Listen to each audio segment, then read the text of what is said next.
I met my clone in college. Our existence broke the lab that made us. You're not supposed to exist. The man in the lab coat stood frozen in the dorm hallway, staring between me and the student who looked exactly like me. His clipboard clattered to the floor, papers scattering like fallen leaves. "I'm Dr. Sterling," he stammered, his eyes darting between our identical faces. "You need to come with me.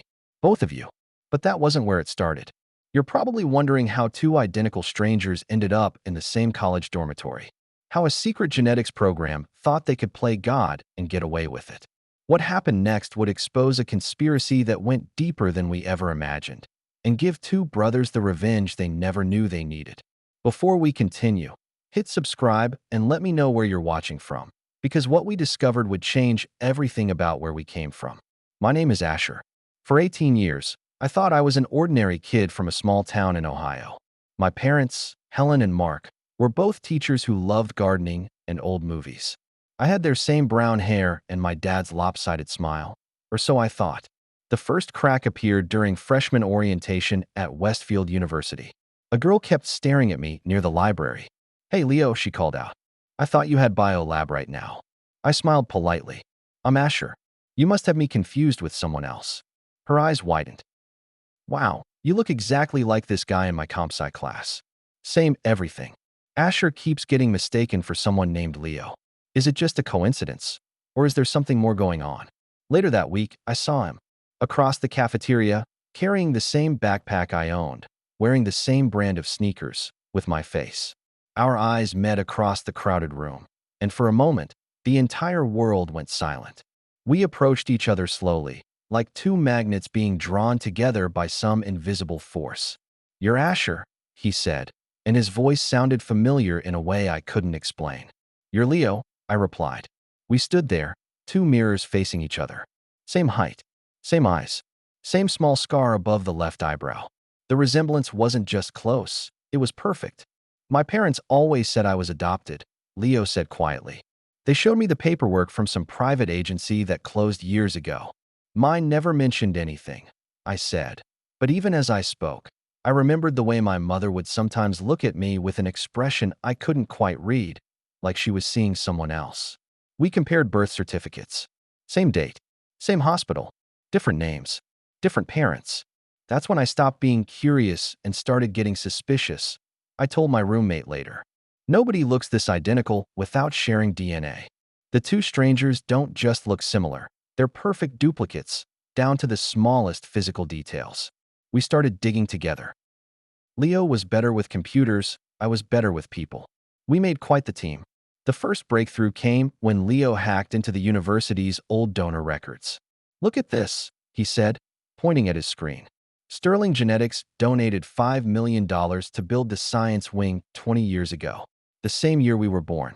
Dr. Alistair Sterling's name appeared everywhere in the university archives. Research grants, building dedications, scholarship funds. But when we searched for his current whereabouts, we found nothing.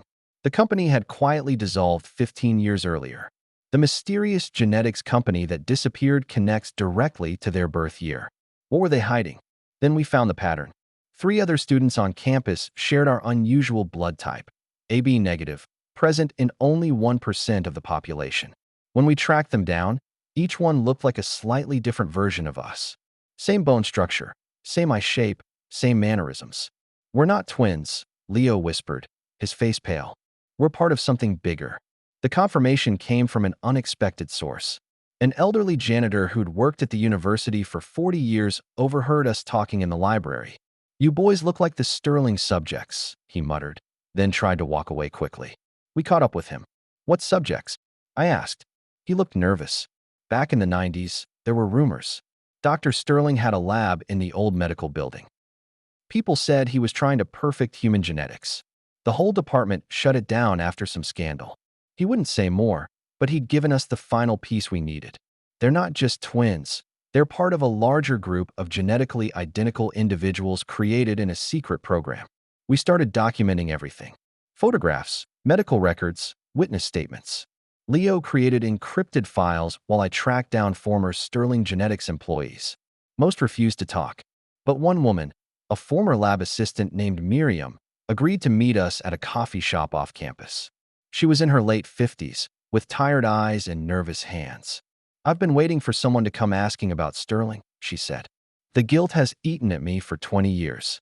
She told us about Project Chrysalis, an attempt to create optimized human prototypes through advanced genetic engineering. "We weren't clones in the traditional sense," she explained, "but rather genetic duplicates created from a single optimized DNA sequence." A former lab assistant reveals they were part of a human optimization project. "How many others are out there?" "There were 12 of you," Miriam whispered, "placed with families who thought they were adopting through legitimate agencies.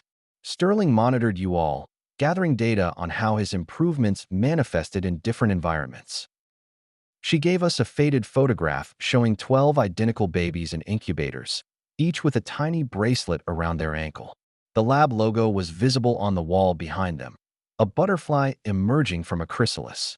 "We called you the Chrysalis generation," she said. Sterling believed he was creating the next step in human evolution. But the most shocking evidence was yet to come. Miriam handed me a small USB drive. "This is everything.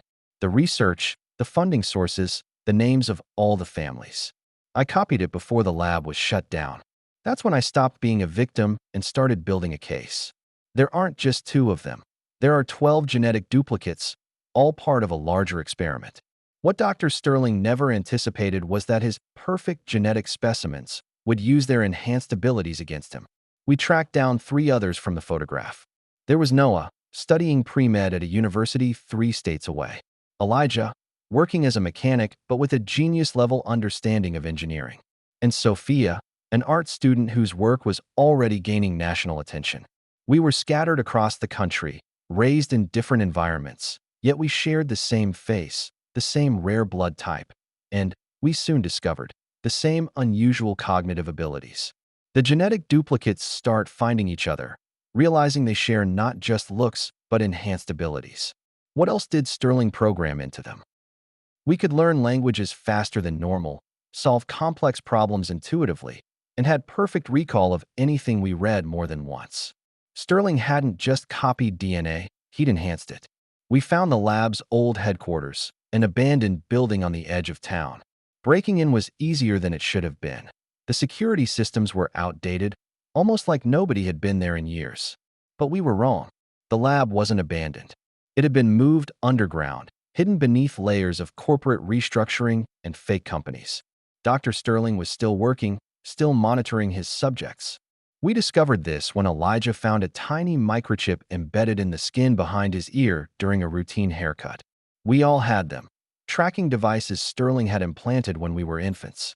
"He's been watching us our whole lives," Sophia said, her voice trembling.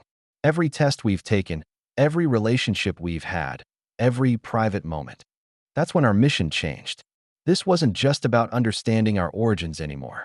This was about freeing ourselves from the man who thought he owned us.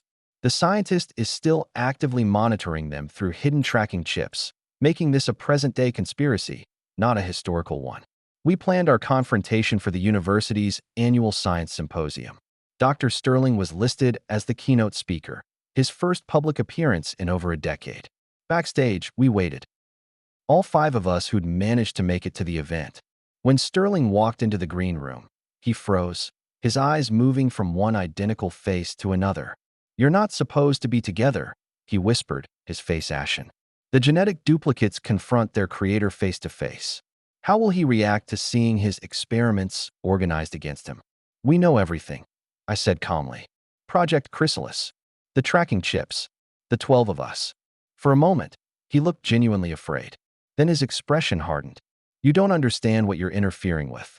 You represent the greatest advancement in human genetics in history. Your very existence proves that humanity can be improved, perfected. We're not your property," Noah shot back. "We're people." Sterling smiled, a cold, calculating expression. "You're my life's work, and I protect my work." He tried to leave, but we blocked the door. "The tracking chips come out," Elijah said. "Today, all of them." What happened next was both terrifying and exhilarating. Sterling pressed a button on his watch, and 2 large men in dark suits entered the room. Security. But we were ready. Sophia had already hacked the building's security system and triggered a fire alarm. As sirens blared through the convention center, chaos erupted. In the confusion, we escaped with something more valuable than confrontation. We got Sterling's laptop. The scientist has security monitoring the duplicates, turning what seemed like a simple confrontation into a dangerous escape scenario. The laptop contained everything: research files, progress reports on all 12 of us, and, most damningly, records of illegal genetic experimentation dating back 20 years. But the most shocking discovery was Sterling's current project, Chrysalis 2.0. He'd been using the data collected from monitoring us to create a new generation of genetically designed children. He never stopped, Leo said, his voice hollow as he scanned the files. He's got a new lab, new subjects. He's trying to fix what he calls our imperfections. The scientist isn't just monitoring them. He's using their life data to create an even more advanced generation. How far has this new project progressed? We had to act fast. Sterling knew we had his laptop, and he'd be covering his tracks. We decided to go public, but carefully. We reached out to a journalist Miriam recommended, a woman named Chloe who specialized in ethics and science. We gave her everything: the documents, the photographs, our stories. The story broke on a Sunday morning.